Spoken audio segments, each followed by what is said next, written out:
سامعین حضرات، میرے آج احمد ریاض قادری آفیشیل چینل سے آپ حضرات کے سامنے بہار شریعت لے کر حاضر ہوا ہوں۔ آج عالم برزخ کا بیان ہوگا۔ اس سے پہلے آپ حضرات چینل کو سبسکرائب کر لیں، شیئر کریں، لائک کریں اور کمنٹ کریں۔ عالم برزخ کا بیان۔ دنیا اور آخرت کے درمیان ایک عالم ہے جس کو برزخ کہتے ہیں۔ مرنے کے بعد اور قیامت سے پہلے تمام انس و جن کو حسب مراتب اس میں رہنا ہوگا، اور یہ عالم اس دنیا سے بہت بڑا ہے۔ دنیا کے ساتھ برزخ کو وہی نسبت ہے جو ماں کی پیٹ کے ساتھ دنیا کو۔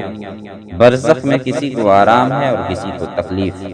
عقیدہ: ہر شخص کی جتنی زندگی مقرر ہے اس میں نہ زیادتی ہو سکتی ہے نہ کمی۔ جب زندگی کا وقت پورا ہو جاتا ہے اس وقت حضرت اسرائیل علیہ السلام قبض روح کے لیے آتے ہیں، اور اس شخص کے دہنے بائیں جہاں تک نگاہ کام کرتی ہے فرشتے دکھائی دیتے ہیں۔ مسلمان کے آس پاس رحمت کے فرشتے ہوتے ہیں اور کافر کے دہنے بائیں عذاب کے۔ اس وقت ہر شخص اسلام کی حقانیت آفتاب سے زیادہ روشن ہو جاتی ہے۔ اس وقت ہر شخص پر اسلام کی حقانیت آفتاب سے زیادہ روشن ہو جاتی ہے، مگر اس وقت کا ایمان معتبر نہیں، اس لیے کہ حکم ایمان بالغیب کا ہے، اور اب غیب نہ رہا بلکہ یہ چیزیں مشاہد ہو گئیں۔ مرنے کے بعد بھی روح کا تعلق بدن انسان کے ساتھ باقی رہتا ہے، اگرچہ روح بدن سے جدا ہو گئی، مگر بدن پر جو گزرے گی روح ضرور اس سے آگاہ و متاثر ہوگی۔ جس طرح حیات دنیا میں ہوتی ہے بلکہ اس سے زائد۔ دنیا میں ٹھنڈا پانی، سرد ہوا، نرم فرش، لذیذ کھانا، سب باتیں جسم پر وارد ہوتی ہیں، مگر راحت و لذت روح کو پہنچتی ہے، اور ان کے عکس بھی جسم ہی پر وارد ہوتے ہیں، اور کلفت و اذیت روح پاتی ہے، اور روح کے لیے خاص اپنی راحت و علم کے الگ اسباب ہیں جن سے سرور یا غم پیدا ہوتا ہے۔ بعینہ ہی یہ سب حالتیں برزخ میں ہیں۔ مرنے کے بعد مسلمان کی روح حسب مرتبہ مختلف مقاموں میں رہتی ہے، بعض کی قبر پر، بعض کی چاہے زمزم شریف میں، بعض کی آسمان و زمین کے درمیان، بعض کی پہلے دوسرے ساتویں آسمان تک، اور بعض کی آسمانوں سے بھی بلند، اور بعض کی روحیں زیر عرش قندیلوں میں، اور بعض کی اعلیٰ علیین میں، مگر کہیں ہوں اپنے جسم سے ان کو تعلق بدستور رہتا ہے۔ جو کوئی قبر پر آئے اسے دیکھتے، پہچانتے، اس کی بات سنتے ہیں، بلکہ روح کا دیکھنا قریب قبر ہی سے مخصوص نہیں۔ اس کی مثال حدیث میں یہ فرمائی ہے کہ ایک طائر پہلے قفس میں بند تھا اور اب آزاد کر دیا گیا۔ ائمہ کرام فرماتے ہیں بے شک پاک جانیں جب بدن کے علاقوں سے جدا ہوتی ہیں عالم بالا سے مل جاتی ہیں، اور سب کچھ ایسا دیکھتی ہیں، سنتی ہیں جیسے یہاں حاضر ہیں۔ حدیث میں فرمایا گیا وَإِذَا مَاتَ الْمُؤْمِنُ يُخَلَّى سَرْبُهُ يَسْرَحُ حَيْثُ شَاءَ۔ جب مسلمان مرتا ہے اس کی راہ کھول دی جاتی ہے جہاں چاہے جائے۔ شاہ عبدالعزیز صاحب لکھتے ہیں روح را قرب بعد مکانی احساس۔ کافروں کی خبیث روحیں بعض کی ان کے مرگھٹ یا قبر پر رہتی ہیں، بعض کی چاہے برہوت میں کہ یمن میں ایک نالہ ہے، بعض کی پہلی دوسری ساتویں زمین تک، بعض کی اس کے بھی نیچے سجین میں، اور وہ کہیں بھی ہوں جو اس کی قبر پر یا مرگھٹ پر گزرے اسے دیکھتے، پہچانتے، بات سنتے ہیں، مگر کہیں جانے آنے کا اختیار کی قید ہیں۔ یہ خیال کہ وہ روح کسی دوسرے بدن میں چلی جاتی ہے، خواہ وہ آدمی کا بدن ہو یا کسی اور جانور کا جس کو تناسخ اور آواگون کہتے ہیں، محض باطل اور اس کا ماننا کفر ہے۔ موت کے معنی روح کا جسم سے جدا ہو جانا ہے، نہ یہ کہ روح مر جاتی ہے۔ جو روح کو فنا مانے بد مذہب ہے۔ مردہ کلام بھی کرتا ہے اور اس کے کلام کو عوام جن اور انسان کے سوا تمام حیوانات وغیرہ سنتے بھی ہیں۔ جب مردہ کو قبر میں دفن کرتے ہیں اس وقت اس کی قبر دباتی ہے۔ اگر وہ مسلمان ہے تو اس کا دبانا ایسا ہوتا ہے کہ جیسے ماں پیار میں اپنے بچے کو زور سے چمٹا لیتی ہے، اور اگر کافر ہے تو اس کو اس زور سے دباتی ہے کہ ادھر کی پسلیاں ادھر اور ادھر کی ادھر ہو جاتی ہیں۔ جب دفن کرنے والے دفن کر کے وہاں سے چلتے ہیں، وہ ان کے جوتوں کی آواز سنتا ہے۔ اس وقت اس کے پاس دو فرشتے اپنے دانتوں سے زمین چیرتے ہوئے آتے ہیں۔ ان کی شکلیں نہایت ڈراؤنی اور ہیبتناک ہوتی ہیں۔ ان کے بدن کا رنگ سیاہ اور آنکھیں سیاہ اور نیلی اور دیگ کی برابر اور شعلہ زن ہیں، اور ان کے محیط بال سر سے پاؤں تک، اور ان کے دانت کئی ہاتھ کے جن سے زمین چیرتے ہوئے آئیں گے۔ ان میں ایک کو منکر دوسرے کو نکیر کہتے ہیں۔ مردے کو جھنجھوڑتے اور جھڑک کر اٹھاتے ہیں اور نہایت سختی کے ساتھ کرخت آواز میں سوال کرتے ہیں۔ پہلا سوال من رب کا، تیرا رب کون ہے؟ دوسرا سوال ما دین کا، تیرا دین کیا ہے؟ تیسرا سوال ما کنت تقول فی ھذا الرجل، ان کے بارے میں تو کیا کہتا تھا؟ مردہ مسلمان ہے تو پہلے سوال کا جواب دے گا ربی اللہ، میرا رب اللہ عز و جل ہے، اور دوسرے کا جواب دے گا دینی الاسلام، میرا دین اسلام ہے۔ تیسرے سوال کا جواب دے گا ہوا رسول اللہ صلی اللہ تعالی علیہ وسلم، وہ تو رسول اللہ صلی اللہ تعالی علیہ وسلم ہے۔ وہ کہیں گے تجھے کس نے بتایا؟ کہے گا میں نے اللہ عز و جل کی کتاب پڑھی، اس پر ایمان لایا اور تصدیق کی۔ بعض روایتوں میں آیا ہے کہ سوال کا جواب پا کر کہیں گے کہ ہمیں تو معلوم تھا کہ تو یہی کہے گا۔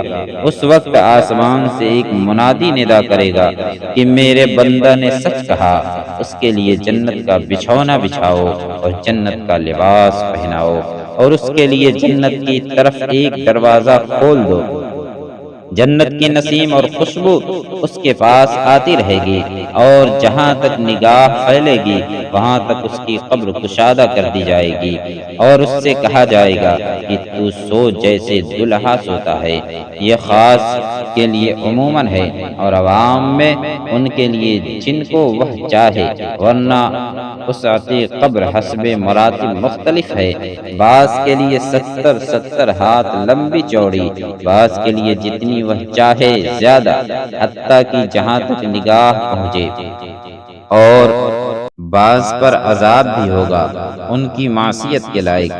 پھر اس کے پیران اعظام یا مذہب کے امام یا اولیاء کرام کی شفاعت یا محض رحمت سے جب وہ چاہے گا نجات پائیں گے۔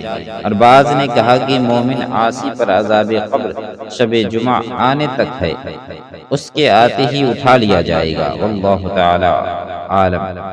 ہاں یہ حدیث سے ثابت ہے کہ جو مسلمان شب جمعہ یا روز جمعہ یا رمضان مبارک کی کسی دن رات میں مرے گا، سوال نکیرین و عذاب قبر سے محفوظ رہے گا۔ اور یہ جو ارشاد ہوا کہ اس کے لیے جنت کی کھڑکی کھول دیں گے، یہ یوں ہوگا کہ پہلے اس کے بائیں ہاتھ کی طرف جہنم کی کھڑکی کھولیں گے، جس کی لپٹ اور جلن اور گرم ہوا اور سخت بدبو آئے گی، اور معاً بند کر دیں گے۔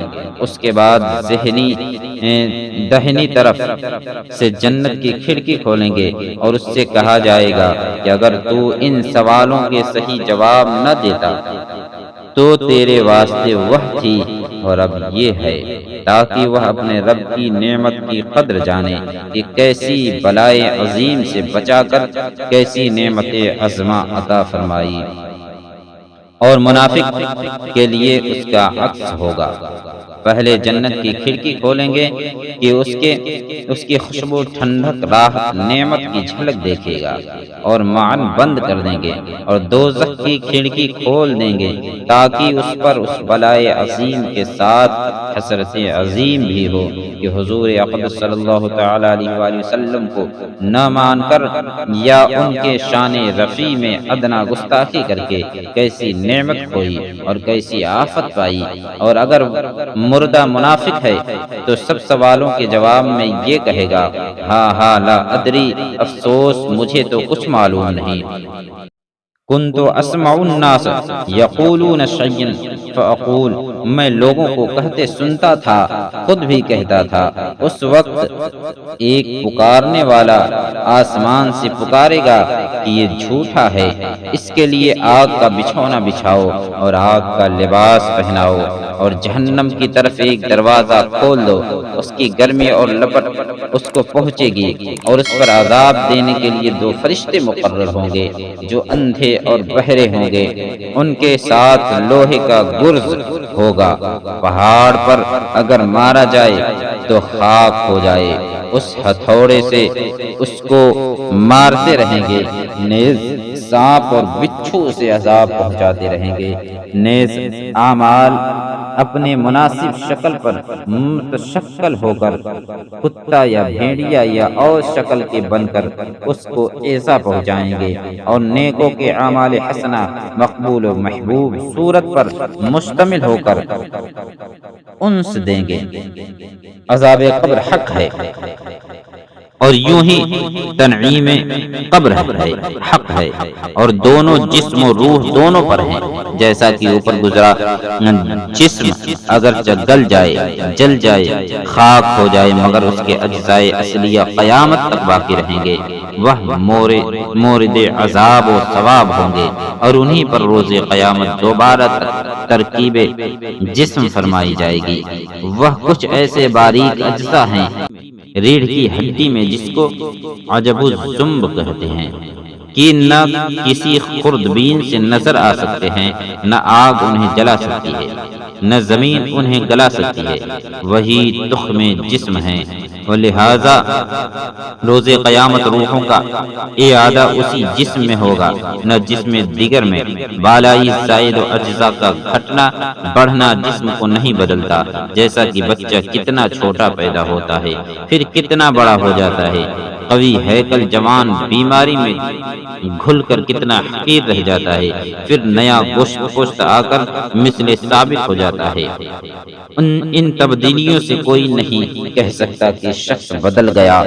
یوں ہی روز قیامت کا عود ہے، وہی گوشت اور ہڈیاں کہ خاک یا راکھ ہو گئے ہوں، ان کے ذرے کہیں بھی منتشر ہو گئے ہوں، رب عز و جل انہیں جمع فرما کر اس پہلی حیت پر لا کر انہیں پہلے اجزائے اصلیہ پر کہ محفوظ ہیں ترکیب دے گا، اور ہر روح کو اسی جسم ثابت میں بھیجے گا۔